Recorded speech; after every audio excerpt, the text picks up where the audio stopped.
श्रीमद भागवत महापुराण स्कंध 4 अध्याय 31. प्रचितांना श्री नारदाचा उपदेश आणि त्यांना परमपदाचा लाभ. मैत्रेय म्हणतात, नंतर जेव्हा प्रचितांना विवेक उत्पन्न झाला तेव्हा त्यांना भगवंताच्या वचनाचे स्मरण झाले आणि आपली पत्नी मरीषाला पुत्राजवळ सोडून ते ताबडतोब घराच्या बाहेर पडले.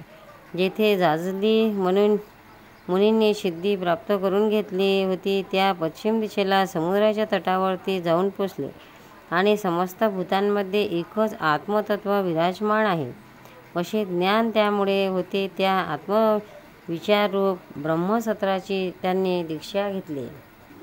त्यांनी प्राण, मन, वाणी आणि दृष्टी स्वाधीन करून शरीराला निश्चल आणि ताठ स्थितीत ठेवून आसनजय साधला व मग चित्त विशुद्ध परब्रह्मामध्ये लीन केले. अशा स्थितीत त्यांना देव आणि असुर दोघांनीही वंदनीय असणाऱ्या श्री नारदांनी पाहिले. नारदांना आलेले पाहून प्रचेता उठून उभे राहिले आणि प्रणाम करून आदरपूर्वक देशकालानुसार त्यांनी त्याची यथासांग पूजा केली. जेव्हा नारद सुखपूर्वक बसले तेव्हा ते त्यांना म्हणाले. प्रचेता म्हणाले, हे देवर्षी, आपले स्वागत असो. मोठ्या भाग्याने आज आम्हाला आपले दर्शन झाले. ब्राह्मण आपल्या संचार हा सूर्याप्रमाणे सर्व जीवांना ज्ञानाने अभयदान देण्यासाठीच होत असतो. प्रभो, गृहस्थाश्रमात आसक्त राहिल्याकारणाने भगवान शंकर आणि भगवान श्री विष्णूंनी आम्हाला जो उपदेश केला होता तो आम्ही खरोखरच विसरलो आहोत. म्हणून ते परमार्थ तत्वाचा साक्षात्कार करवणारे अध्यात्मज्ञान आपण आमच्या हृदयामध्ये पुन्हा प्रकाशित करावे. त्यायोगे हा दुस्तर संसार सागर आम्ही सहज पार करू. मैत्रेय म्हणतात, देवर्षी नारदाचे चित्त नेहमी भगवान कृष्णामध्येच लागून राहिलेले असते. प्रचितांनी असे विचारल्यावर ती त्यांना म्हणाले. नारद म्हणाले, राजांनो, ज्याच्याद्वारा सर्वात्मा सर्वेश्वर श्रीहरीचे सेवन केले जाते, मनुष्याचा तोच जन्म, तीच कर्म, तीच आयुष्य, तेच मन आणि तीच वाणी या लोकी सफल होतोय. आपल्या स्वरूपाचा साक्षात्कार करून देणाऱ्या श्रीहरीची प्राप्ती ज्यामुळे होत नाही त्या मातापित्यांची पवित्रता, मौजीबंधन आणि यज्ञदीक्षा यांनी प्राप्त होणाऱ्या 3 प्रकारच्या श्रेष्ठ जन्मांचा, विदोक्त कर्माचा, देवताप्रमाणे दीर्घ आयुष्याचा, शास्त्रज्ञानाचा, तपाचा, वाणीच्या चतुराईचा, अनेक प्रकारच्या गोष्टी स्मरणात ठेवण्याच्या शक्तीचा, तीव्र बुद्धीचा, बलाचा, इंद्रियांच्या सामर्थ्याचा, युगाचा, सांख्यज्ञानाचा, संन्यास आणि वेदाध्ययनाचा, तसेच व्रत वैकल्यादी अन्य कल्याण साधनाचा सुद्धा मनुष्याला काय उपयोग आहे. सर्व प्रकारच्या कल्याणाचे अंतिम ध्येय आत्मप्राप्तीच आहे आणि आत्मज्ञान प्रदान करणारे श्रीहरीच संपूर्ण प्राण्याचे प्रिय आत्मा आहेत. जसे वृक्षाच्या मुळाशी पाणी घातल्यानंतर त्याचे खोड, फांद्या व शाखा इत्यादी सर्वांचे पोषण होते आणि जसे जेवणारे प्राण्यांना तृप्त करण्यामुळे सर्व इंद्रिय पुष्ट होतात, तसेच श्री भगवंताची पूजा हीच सर्वांची पूजा होय. जसे पाणी सूर्याच्या उष्णतेचे उत्पन्न होते आणि उन्हाळ्यात त्यांच्याच किरणात ते प्रवेश करते, तसे सर्व चराचर भूत मात्र पृथ्वीपासून उत्पन्न होतात व पुन्हा तिथंच विलीन होतात. त्याचप्रमाणे चेतन अचेतन असा हा संपूर्ण प्रपंच श्रीहरीपासूनच उत्पन्न होतो आणि त्याच्यातच विलीन होतो. वस्तुतः हे विश्व श्री भगवंताचे ते शास्त्रप्रसिद्ध सर्व उपाधी विरहित स्वरूपच आहे.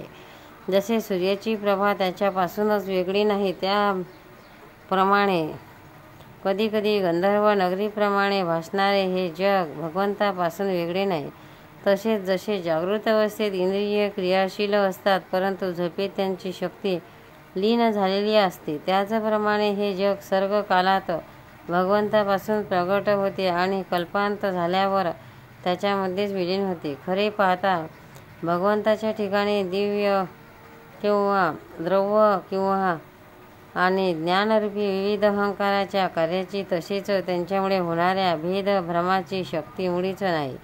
राजे हो, तसे ढग अंधार आणि प्रकाश हे आकाशातून क्रमाने प्रकट होतात आणि त्यांच्यात विलीन होतात, परंतु आकाश त्यापासून लिप्त होत नाही. त्याचप्रमाणे हा रज, सत्व आणि तमोमय शक्ती कधीही परमापासून उत्पन्न होतात आणि कधी त्यात लीन होऊन जातात. अशा प्रकारे त्यांचा प्रवाह चालूच असतो, परंतु त्यामुळे आकाशाप्रमाणे निसंग असणाऱ्या परमात्म्यामध्येच कोणताही विकार उत्पन्न होत नाही.